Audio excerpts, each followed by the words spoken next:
बोलिए सद्गुरुदेव की जय, संत समाज की जय, भक्त समाज की जय। साहेब बंदी साहेब। परम पूज्य गुरुदेव जी, अर्चनीय वंदनीय मुद मंगलमय संत समाज, धर्म प्रेमी सज्जनों, माताओं बहनों, आप लोगों के समक्ष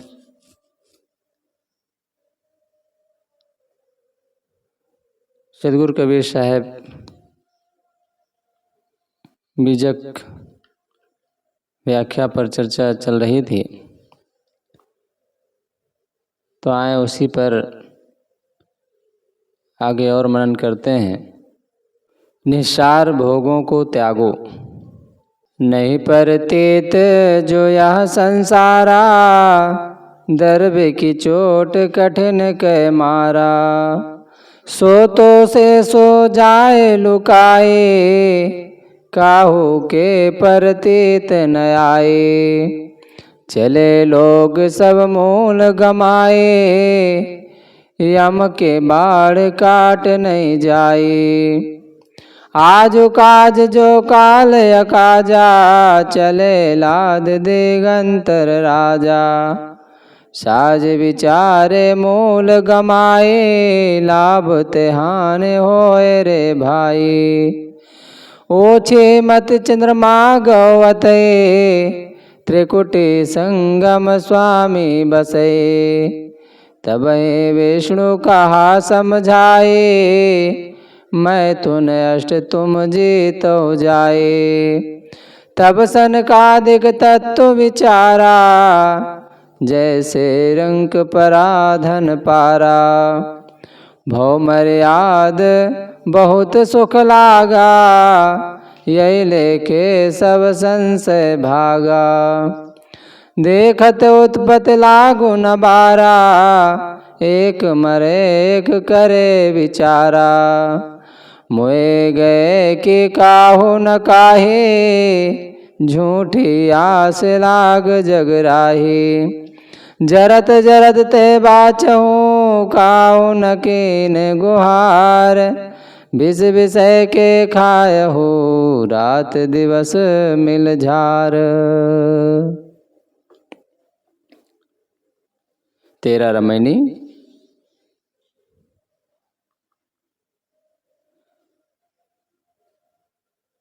सद्गुरु कबीर साहब इसमें व्यवहारिक और आध्यात्मिक, सामाजिक हर प्रकार से हमारे मन को जागृत करने के लिए मानो ये शब्द बनाया गया। तो आए इस पर मनन करते हैं। शेषो माने अंत में, लुकाई माने छिप जाना, नष्ट हो जाना। बाड़ी प्रवाह, चंद्रमा मन, पारा माने पाया, 12 माने देरी। संसारी मनुष्यों को यह समझ नहीं पड़ती कि माया की मार कठिन है।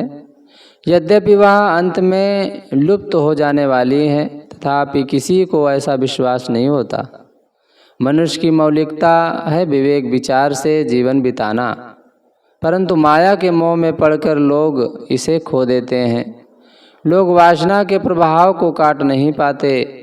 हे मानो, आज तू अपना कल्याण कर सकता है यदि तू अपने कल के भरोसे पर छोड़ता है। यदि तू उसे कल के भरोसे छोड़ता है तो अपना अकल्याण करता है। संसार के बड़े बड़े राजे महाराजे सारी माया यहीं छोड़कर केवल अपने कर्मों की गठरी लाद कर यहाँ से चले गए। माया के भोल भुलैया में पड़कर बेचारे सहज ही विवेक खो बैठते हैं। ये माया लाभ के व्यामोह में पड़ने से आत्म कल्याण की हानि होगी। योगी लोग मानते हैं कि परम तत्व का निवास त्रिकुटी के मध्य में रहता है और उसको पाने के लिए वे योग साधना करते हैं, परंतु उसमें से जिनकी बुद्धि मलिन हो रहती है उनका मन विषयों में लीन हो जाता है। ऐसे लोगों को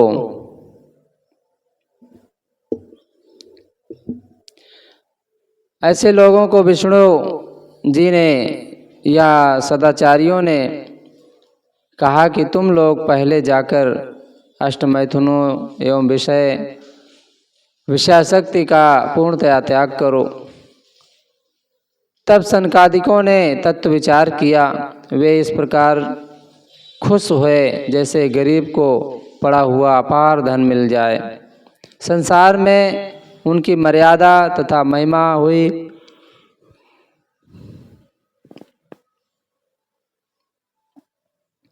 उन्हें बड़ा सुख लगा। इस हिसाब से मानो उनके सारे भ्रम मिट गए। परंतु विवेक से देखने पर पता चलता है कि इस तत्व विचार से जन्म मरण का दुख नहीं दूर हुआ, नहीं हो सकता। माया के मोह में पड़कर एक आदमी मर रहा है और दूसरा उसी में उलझने के लिए तैयारी कर रहा है, सोच रहा है।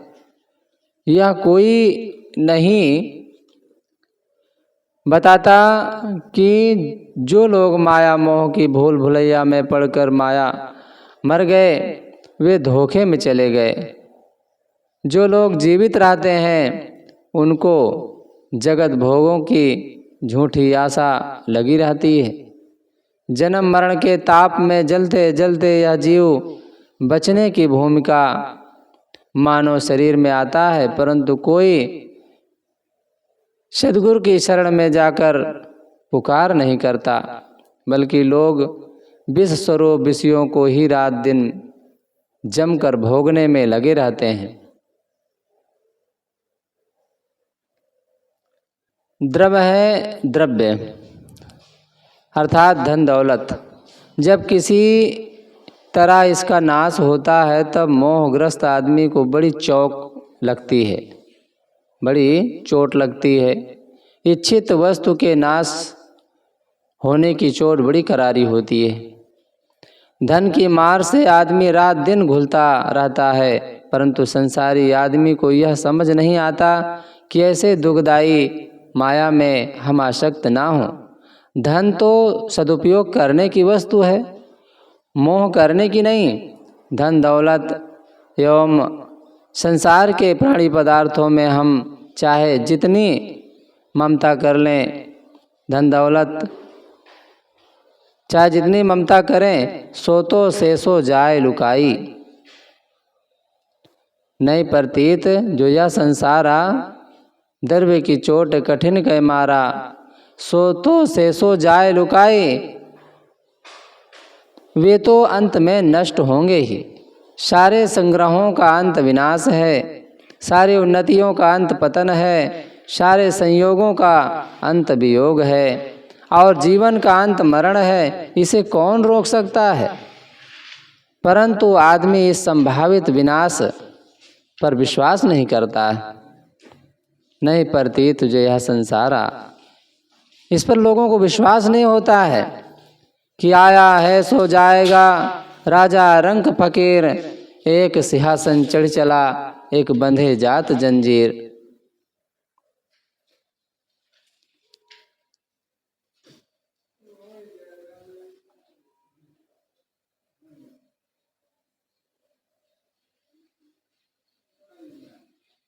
जो यहाँ आता है उसे एक दिन यहाँ से जाना पड़ता है। मननात् मनुष्य, मनन करने से यह प्राणी मनुष्य है। मनन का अर्थ है विचार विवेक। अतः मनुष्य की मौलिकता उसके विवेक में है। मनुष्य जड़ चेतन कर्तव्य ग्राह्य त्याज्य का विवेक कर ऐसा जीवन जिए तो उसके तथा दूसरे के लिए कल्याणकारी हो। यही मनुष्य की मौलिकता है, यही मनुष्य को मनुष्यता है।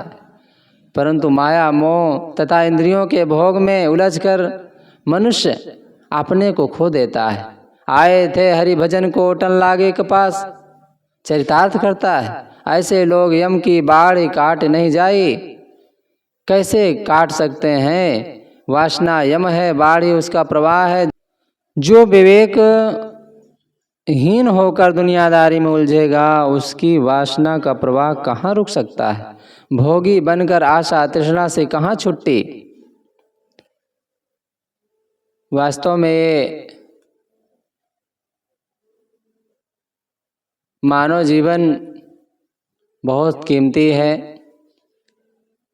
इसको विवेक में, विचार में जीना, क्योंकि विवेक विचार में जीने वाला व्यक्ति ही अपने और दूसरे के लिए कुछ कर पाता है। स्वयं सुखी रहता है, दूसरे को भी सुख देता है। जब स्वयं के अंदर वो क्षमता, वो शक्ति नहीं रहेगी, स्वयं के अंदर वो कमजोरी बनी रहेगी, स्वयं दुखी रहेगा, स्वयं अंदर से कमजोर रहेगा, तो दूसरे को क्या सुख देगा। स्वयं उलझता रहेगा, परेशान रहेगा, माया मोह में उलझा रहेगा, तो दूसरे के लिए क्या सीख दे सकता है। तो साहब यहाँ पर वही बताना चाहते हैं कि भाई मनुष्य की मौलिकता उसके विवेक में है। यदि वो विवेक पूर्वक जीवन को जीता है तो निश्चित है वो स्वयं सुखी रहेगा और दूसरे को भी उससे सुकून मिलेगा। हर आदमी एक दूसरे को देखकर खुशी का अनुभव करना चाहता है, लेकिन अविवेक के कारण ईर्ष्या, जलन, क्रोध, अहंकार में पड़ करके दुखी हो जाता है, क्योंकि विवेक है ही नहीं, विचार है ही नहीं। जब तक विवेक विचार को जागृत हम नहीं करते हैं तब तक हमारी मनुष्यता में गिनती नहीं रहेगी। इसलिए सद्गुरु कबीर साहब यह बात हमें, हमारे मन को समझा देना चाहते हैं, बैठा देना चाहते हैं कि भाई जियो, जीना अच्छी बात है, लेकिन विवेक विचार पूर्वक जियो, मनुष्यता के ख्याल में जियो। ये मानव जीवन क्यों मिला है इस बात की पहचान करके जियो। केवल जीना तो पशु भी जी लेता है, कीड़े मकोड़े भी जी लेते हैं, लेकिन ये मनुष्य जीवन मोक्ष का द्वार जिसे कहा गया, बड़े भाग मानुष तन पावा, सुर दुर्लभ सदग्रंथन गावा। जिस दृष्टि से इस मनुष्य की कीमत बताई गई, क्या केवल जीने में इसकी सफलता है? अगर जी रहे हैं तो इसकी जो कीमत बताई गई उसका क्या मूल्य है? तो तभी पशु का भी मूल्य होना चाहिए। पशु की अपनी कीमत है, उसके तो हाड़, चाम, मांस सब बिक जाता है। जीते जी काम आता है, ये मरने के बाद भी काम आता है। लेकिन मनुष्य की क्या कीमत है? केवल जीने में यदि वो अपना समय गंवा रहा है, स्वयं के कल्याण और पर के कल्याण में भागीदार नहीं बन रहा है, तो क्या कर रहा है? साहब यहाँ पर जोर देते हैं कि भाई विवेक विचार का मूल्य समझो, क्योंकि तुम्हारी कीमत विवेक विचार से है। अगर विवेक विचार नहीं है तो फिर क्या कीमत है? एक पागल को आप देख सकते हैं, मनुष्य का जीवन तो उसका भी है, लेकिन नाली का पानी पीता है, दौड़ता है, जैसे तैसे बातें करता है, जहां तहां लेट जाता है, बैठ जाता है। पूरी जिंदगी पशुता से भी बढ़ कर के होती है, लेकिन अब उसकी मजबूरी है, क्योंकि अब भाई विवेक विचार की बातें नहीं, माइंड ही खराब हो गया है। और हम जागृत हो करके, समझदार हो करके, ज्ञानी हो करके, अपने को अच्छा मान करके भी पागल बने रहें, विवेक विचार का उपयोग न करें, तो कितनी बड़ी कमजोरी है हमें। तो इसलिए साहब कहते हैं इस मनुष्य की कीमत विवेक विचार से है। आशा तृष्णा का जो प्रवाह है उसे छोड़ने में है। जब विवेक विचार का प्रयोग करके जीते हैं तो वासना का जो प्रवाह है वो रुक जाता है। भोगी बनकर आशा तृष्णा से छुट्टी मिल जाती है। आज काज जो काल अकाजा, चले लाद दिगंधर राजा। यह विशेष ध्यान देने योग्य बात है। भूत चाहे जितना आकर्षक रहा हो वह मर चुका है, वो वापस लौटने वाला नहीं है। और भविष्य का हमें कुछ पता नहीं है। वर्तमान ही हमारे हाथ में है। हमें चाहिए कि हम वर्तमान में अपना कल्याण करें। श्री पूर्ण साहब ने भी कहा है, वर्तमान में बरतो भाई, भूत भविष्य सब देव भाई, वर्तमान में बरतो भाई।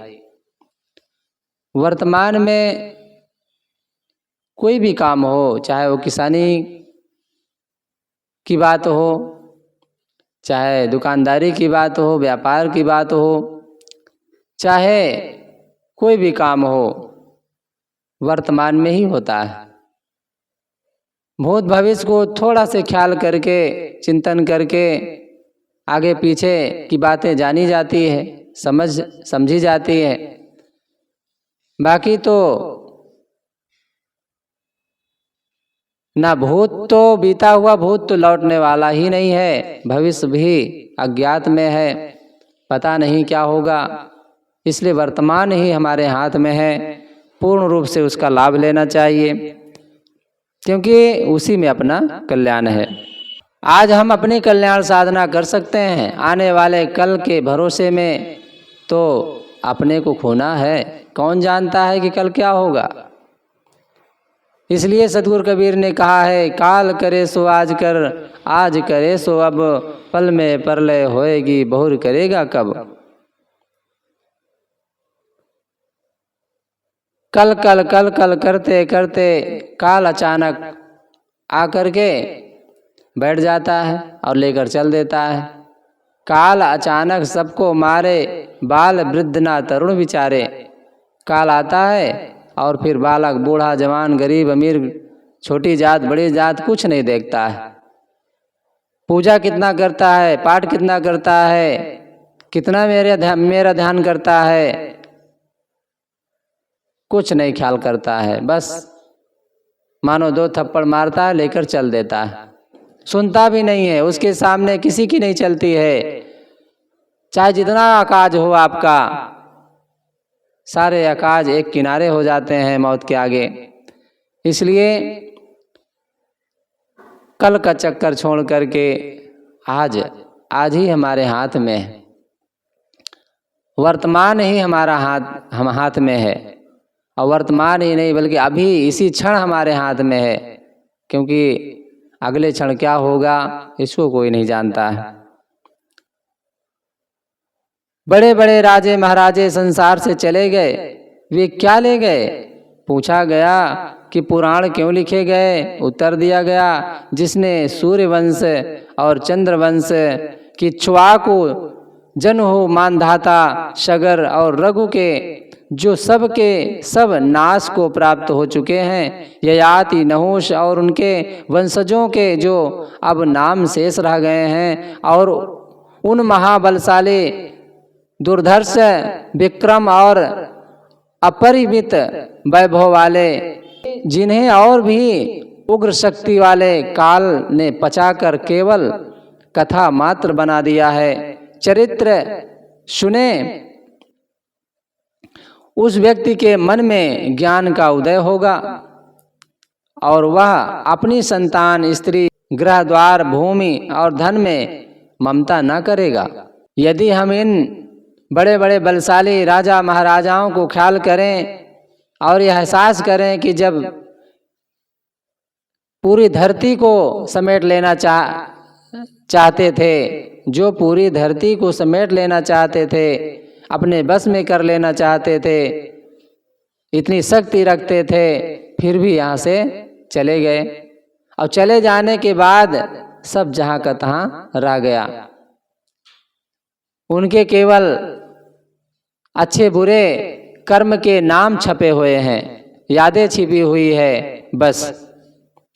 इसलिए मोहग्रस्त बने ये दीन जीव सहज ही अपनी विवेक शक्ति खो देते हैं। जो इस बात को नहीं समझता है कि संसार से एक दिन जाना है, वो मोह में पड़ करके अपने विवेक को खो देता है। इसलिए विवेक की ज़रूरत है। विवेक ही एक ऐसा साधन है जो हमें मोह, प्रेम, दया, करुणा, क्रोध, अहंकार की परिभाषा बताता है। विवेक के कारण ही हम कुछ समझ पाते हैं और अपने आप को बचा पाते हैं। विवेक ही हमें संतों के प्रति भाव पैदा करता है। विवेक ही हमें उनके ज्ञान को धारण करने के लिए सीख देता है, हिम्मत देता है। हमारे पास विवेक ही नहीं है तो ये कमज़ोर मन कैसे सफल होगा। विवेक ही एक ऐसा साधन है जो हर तरफ से हमें निर्णय देता है, बचाने का प्रयास करता है, और विवेक ही हम खो बैठे। विवेक को ताक पर रख दिए, विवेक की वैल्यू नहीं समझे, केवल मोह, प्रेम, ममता, दुनियादारी का मूल्य समझे और अपने जीवन को खो दिए। आत्म कल्याण, पर कल्याण के लिए मानव जीवन के क्षण क्षण दोहन करने योग्य है, परंतु ऐसे रत्न समय को मनुष्य अनर्थकारी विषय, स्वाद और बकवाद में गंवा देते हैं। जो संसार का ज़्यादा लाभ लेना चाहेगा उसकी हानि होनी ही है। जो संसार को समेट कर रखना चाहेगा वह अपने आप को खो देगा। भोगों के मिथ्या आनंद का इच्छुक चिरंतन आनंद से वंचित रहेगा। विषय विरक्त व्यक्ति सो जन सदा आनंदा रह सकता है। जो विषयों से विरक्त है, विषयों से तात्पर्य है, क्योंकि 5 विषय हैं, अली पतंग गज मीन मृग, इनकी एक आँच, वह नर कैसे बाँची हैं जिनके पीछे 5। अली भंवरा तो केवल एक स्वाद में, एक गंध में मारा जाता है। पतिंगा रूप में मारा जाता है, मृगा शब्द में मारा जाता है, हाथी स्पर्श में मारा जाता है। एक एक विषय में मारे गए। और मनुष्य के पीछे तो 5 है, शब्द, स्पर्श, रूप, रसगंध। इन 5 में वो दीवाना है, फिर कैसे बच पाएगा।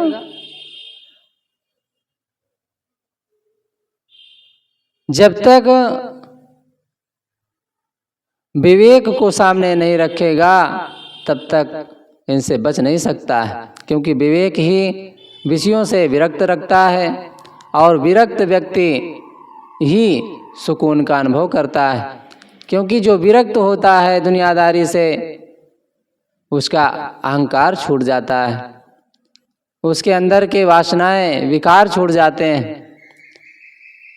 मल, विक्षेप, आवरण, ये जो बातें हैं सब दूर हो जाते हैं और फिर सो जन सदा आनंदा, वो आनंद ही आनंद में डूबा होता है। आनंद 2 तरह का आनंद होता है, एक आत्मिक आनंद होता है, एक सांसारिक आनंद होता है। विवेक जब होता है तो हमें दोनों की प्राप्ति होती है, दोनों में सुकून का अनुभव होता है। लेकिन खास आनंद तो आत्मिक आनंद है, क्योंकि आत्मिक आनंद न छूटने वाला है और सांसारिक आनंद क्षणिक है, छूट जाने वाला है, थोड़ी देर के लिए है, मिला है बिछुड़ जाने वाला है, बना है बिगड़ जाने वाला है, दिख रहा है तो अदृश्य हो जाएगा। इसलिए विवेक को सामने रखें लेकिन विवेक की बात पर लोगों को विश्वास नहीं होता है। अपने मन बुद्धि और अहंकार में इतना बंध गए हैं, इतना मोहग्रस्त हो गए हैं कि विवेक की बातों पर विश्वास ही नहीं होता है, संत गुरुजनों की बातों पर विश्वास ही नहीं होता है। इसलिए संतों की बातों पर ध्यान दें और विवेक को जागृत करके अपने अहंकार को दूर करके त्याग भाव से अपने जीवन को जिएं और आनंद का अनुभव करें। नाक के ऊपर तथा दोनों भवों के बीच को त्रिकुटी कहते हैं। योगी लोग कहते हैं कि यहाँ ईड़ा, पिंगड़ा और सुषुम्ना तीनों नाड़ियों का संगम है। यौगिक भाषा में यही त्रिवेणी है। योगी लोग मानते हैं कि यहाँ परम तत्व का निवास है, अतः वे त्राटक मुद्रा कर यहाँ ध्यान लगाते हैं। अपने चेतन स्वरूप से पृथक त्रिकुटी में किसी परम तत्व की बात है तो केवल कल्पना है, परंतु उसमें एकाग्रता भी उसी की होगी जो विषयों से विरक्त होगा। मन को एकाग्र करना है तो गुरु का ध्यान, नादबिंद का ध्यान, ज्योति का ध्यान हम कुछ करते हैं। आँख मूंदते हैं तो कुछ प्रकाश जैसा अनुभव होता है, अंधकार जैसा अनुभव होता है, अथवा गुरु के चित्र दिखाई देता है। जो दिखता है उसी में मन को हम एकाग्र करते हैं, शांत करते हैं। अब मन एकाग्र हो जाता है, शांत हो जाता है। यहाँ तक तो ठीक है, लेकिन यह समझ नहीं है कि आत्मा ही सब कुछ है तो वह एकाग्रता भी कोई काम की नहीं। योगी लोग यहीं तक ठहर जाते हैं। प्रकाश दिखने लगा तो उसी में बिल्कुल लट्टू हो जाते हैं, क्योंकि मन जब एकाग्र होता है तो वही प्रकाश सूर्य के समान लगता है और बहुत आनंद आता है, अच्छा लगता है। क्योंकि मन हर क्षण कहीं न कहीं बहता रहता है। कई बार तो नींद नहीं आती है, लोग हैरान हो जाते हैं, रात भर पलक झपकती ही नहीं है, तो उनको लगता है कि बड़ा क्या हो गया, आज नींद ही नहीं आ रही है। क्योंकि मन के बहाव में इतना जीव उलझा हुआ है, तनावग्रस्त है कि नींद कहाँ से आएगी। लेकिन जब मन एकाग्र होता है, मन शांत होता है, बाहर से मुड़ करके अंतर्मुख होता है, तो निश्चित है उसे शांति मिलती है। लेकिन वो शांति आत्मिक होना चाहिए, और वो तब मिलेगा जब आत्मा की समझ होगी। आत्मा को ही सब कुछ समझा जाए। आत्मा ना होती तो दुनिया ना होती, आत्मा ना होती तो लोग ना होते। आत्मा है इसलिए सब कुछ दिखाई दे रहा है, समझ में आ रहा है। आप हैं इसलिए सब है, आप नहीं हैं तो आपके लिए कुछ नहीं है। हमारा शरीर छूट जाए या हमारे बड़े बुजुर्गों का शरीर छूट गया तो उनके लिए क्या है? यहाँ कुछ नहीं, सब खो गया। अब वो दोबारा हमसे नहीं मिलेंगे, कोई उपाय भी नहीं है, तो उनके लिए तो सब प्रलय हो गया ना, सब मिट गया। ये धरती अपने आप में है, सूरज अपने आप में है, यहाँ के लोग अपने आप में हैं, पूरी प्रकृति अपने आप में है, लेकिन हमारे लिए नहीं है, क्योंकि हमारा शरीर छूट गया। जिस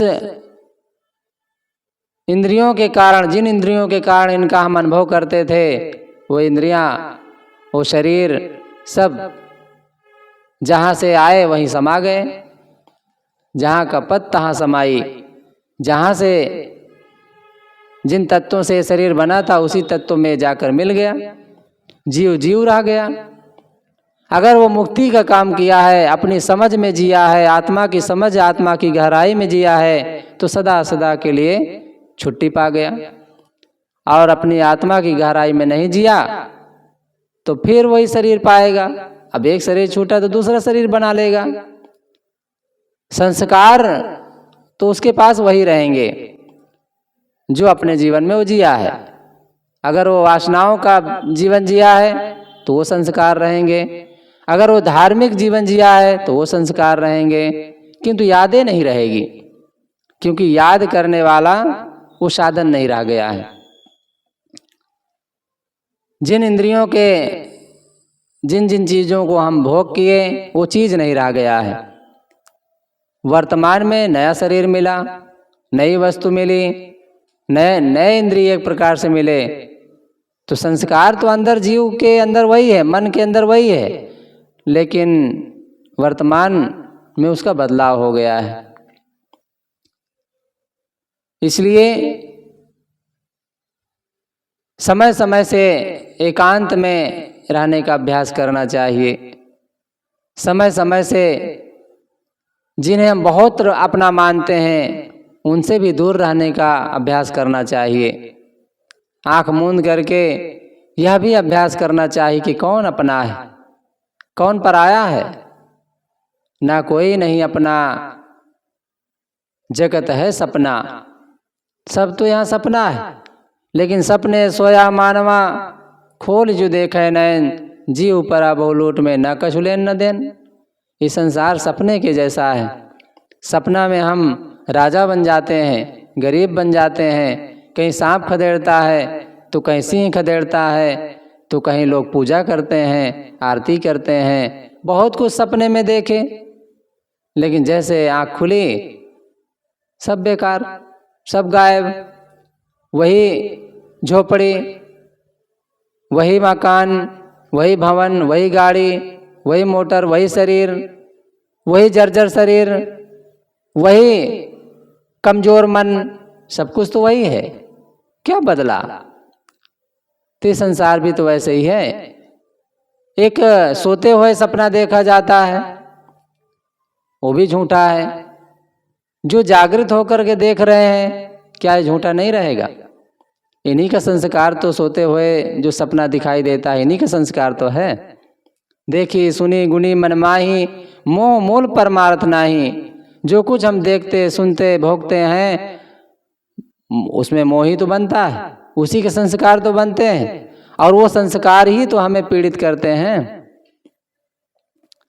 पीड़ा से बचने के लिए विवेक का होना जरूरी है, क्योंकि विवेक ही हमें ये संसार सपने से बचाता है। संसार सपन तुल्य है ऐसा अनुभव कराता है। जब विवेक को हम मूल्य समझते हैं, विवेक को सामने रखते हैं, तो अपने आप हमारा मन शांत रहता है। ओछी मत चंद्रमा गवथई, त्रिगुणी संगम स्वामी बसई। ओछी मति वाले का मन डूब जाता है। चंद्रमा मन का देवता माना गया है, अतः चंद्रमा से तात्पर्य है मन। अभिप्राय है कि विषयों में प्रियता ओछी मति का लक्षण है, और ऐसे विषयासक्तों का मन विषयों में लीन होगा ही। विषय विलीन व्यक्ति साधना लीन नहीं हो सकता।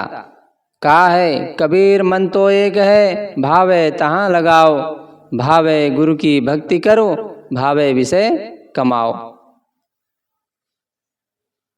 कबीर मन तो एक है, मन तो एक ही है, सब कुछ एक ही है, शरीर भी एक है, मन एक है।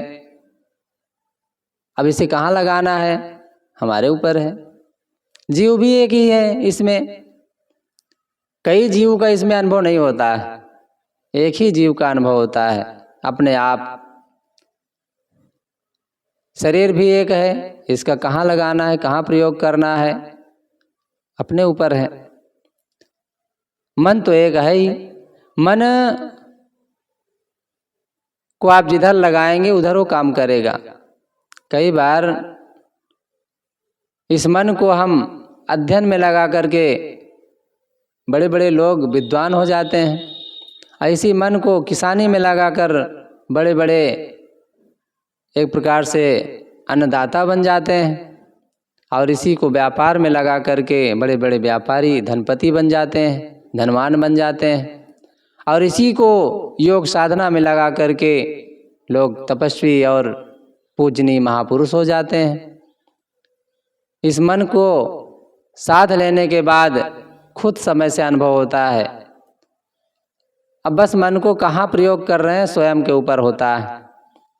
मन को यदि हम अच्छे विचारों में, सत्संग में, संतों के बीच, गुरुजनों के बीच, उनकी सेवा में, उनके सत्संग में लगाते हैं तो यही मन हमारे लिए बुद्ध का काम करता है, यही मन कबीर के लिए काम करता है, यही हर क्षण जागृत रहने का काम करता है।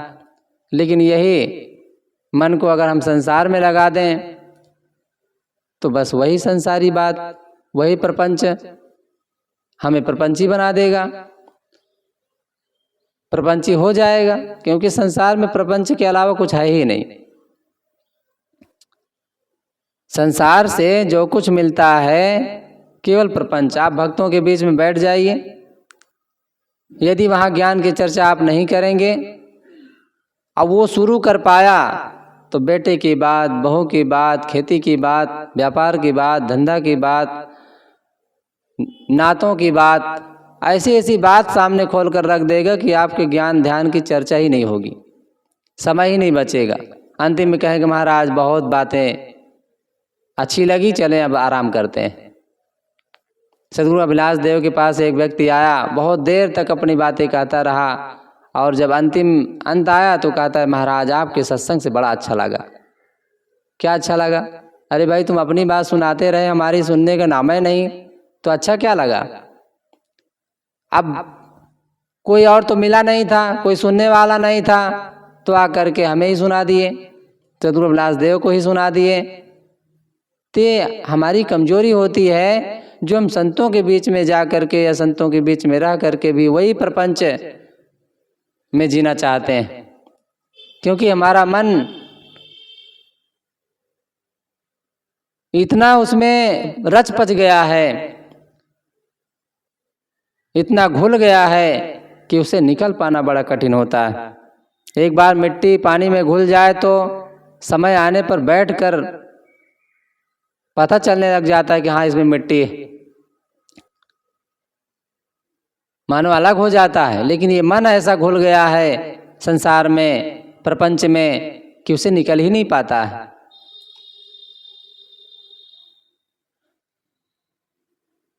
निकलने का एक ही साधन है गुरु भक्ति।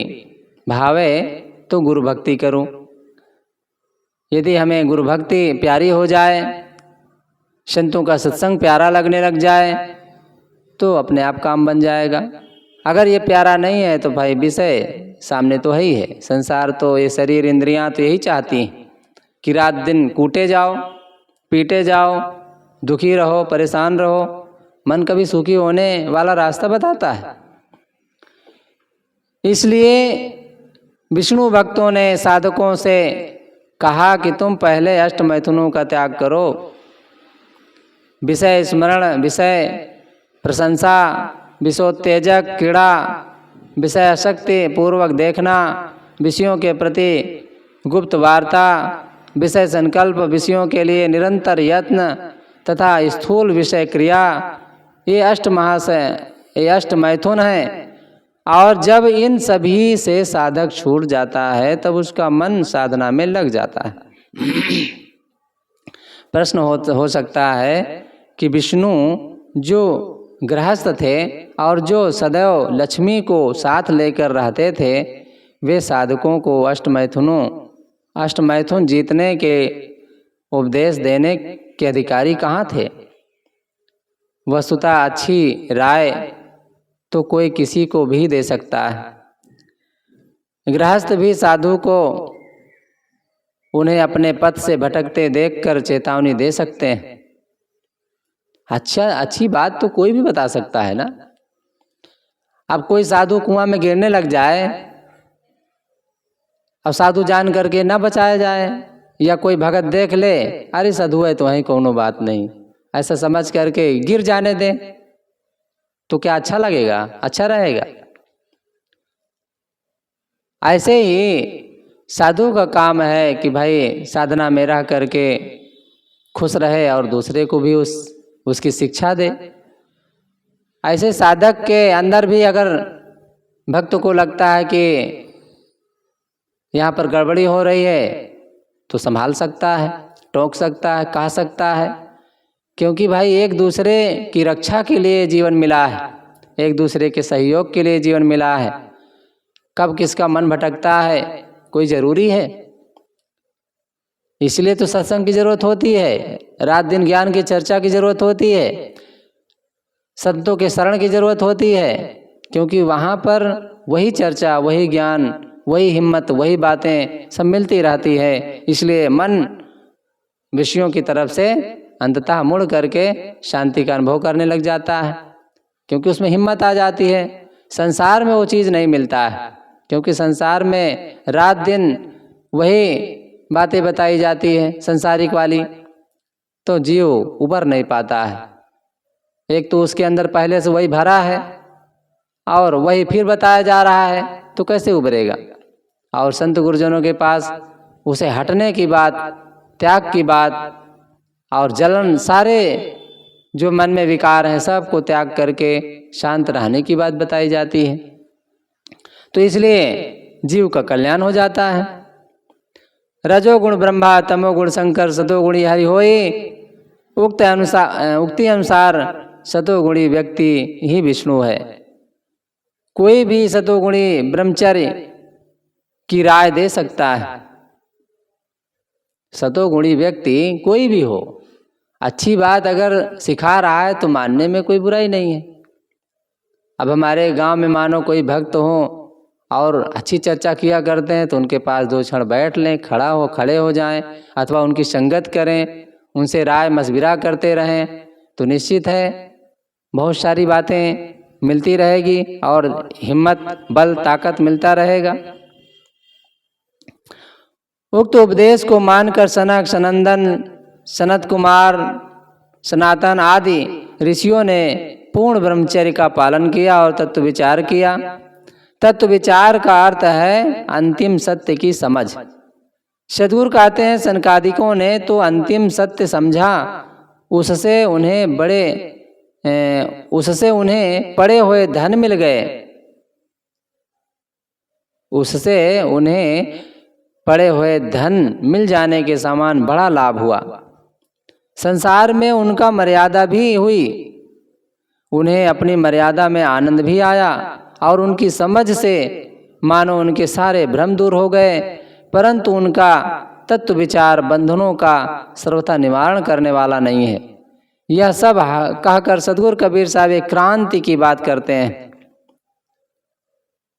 सद्गुरुदेव कहते हैं कि सनकादिकों का तत्व विचार उनकी दृष्टि से भ्रम निवारक है, परंतु वास्तविक भ्रम निवारक नहीं है। मूल पंक्तियों पर ध्यान दें। तब सनकादिक तत्व विचारा, जैसे रंग परा धन पारा, भव मर्याद बहुत सुख लागा, यही लेखे सब संशय भागा। इसमें पहली चौपाई की अर्धाली है तब सनकादिक तत्व विचारा। इसके बाद आगे की 1.5 चौपाई सनकादिकों के तत्व विचार पर व्यंग है। व्यंग का पर पूरा जोर पड़ता है। दूसरी चौपाई की अंतिम अर्धाली पर यही लेखे सब संशय भागा। इस हिसाब से मानो इनके सब संशय भाग गए। इसका और स्पष्टीकरण होता है अगली चौपाई में। पहली अर्धाली, अगली चौपाई की पहली अर्धाली में देखत उत्पत्ति लागु न बारा, विचार से देखने पर इस तत्व विचार में जन्म आदि चक्कर पड़ने से देरी नहीं लगती।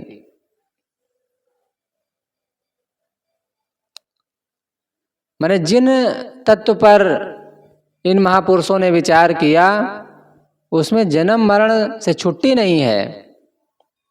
सनकादिकों का तत्व विचार क्या है जिस पर कबीर देव व्यंग करते हैं? वे कहते हैं कि पूर्ण ज्ञान, वह पूर्ण ज्ञान नहीं तथा वह सर्वथा भ्रम से रहित नहीं है। उनका जो विचार है वे पूर्ण ज्ञान से संबंधित नहीं है, पूरा उसमें भ्रम रहित जीवन नहीं है। वस्तुतः पीछे 8वीं रामायणी में इस बात पर विचार कराए हैं। आत्मा की चराचर व्यापकता की अवधारणा तथा जड़ चेतन की अनभिज्ञता प्रकल्पना ने सनकादिकों तथा उपनिषदों के तत्व विचार को गड्ढमड्ढ कर दिया है।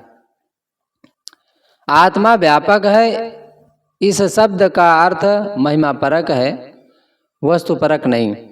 एक आत्मा की व्यापकता के अवरोधक अन्य आत्माएं तथा जड़ तत्व हैं। संसार में कोई भी परिनिष्ठित वस्तु सर्वव्यापक हो ही नहीं सकती।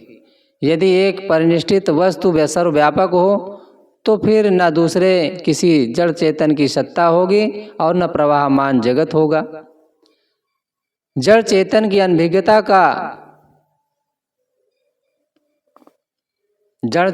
अनभिज्ञता की धारणा तो अविद्या मूलक ही है।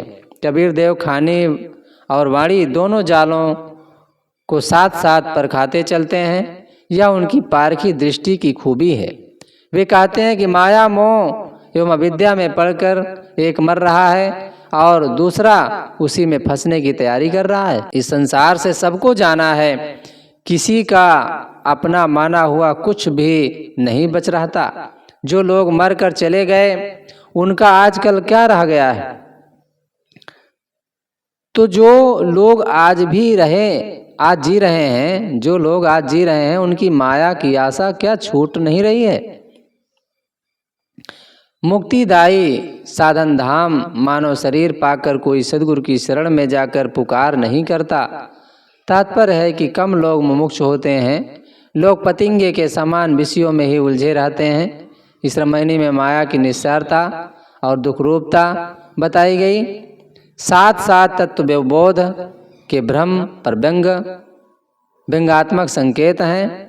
अतः मुमुक्षु को निर्देश किया गया कि वह विषयों का मोह छोड़कर सद्गुरु की शरण में लगकर अपना कल्याण करे। तो नहीं परते तुझे यह संसारा, द्रव्य की चोट कठिन के मारा।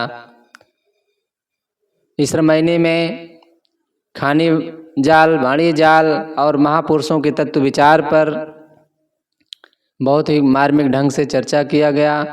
और सबसे विशेष बात है, सद्गुरु रविदास देव इतनी सरल भाषा में सरल ढंग से महापुरुषों का उदाहरण दे करके सारी बातें समझा देते हैं और जो बड़ी सरलता से समझ में आ जाता है। इस पर हम मनन चिंतन करें और विश्वास पूर्वक त्याग भाव, वैराग भाव, संत गुरुजनों की शरण में विश्वास रख करके अपना हम कल्याण कर सकते हैं। यहीं पर अपनी वाणी को विराम देते हैं। बोलिए सद्गुरुदेव की जय, संत समाज की, भक्त समाज की जय। साहेब बंदगी, साहेब बंदगी।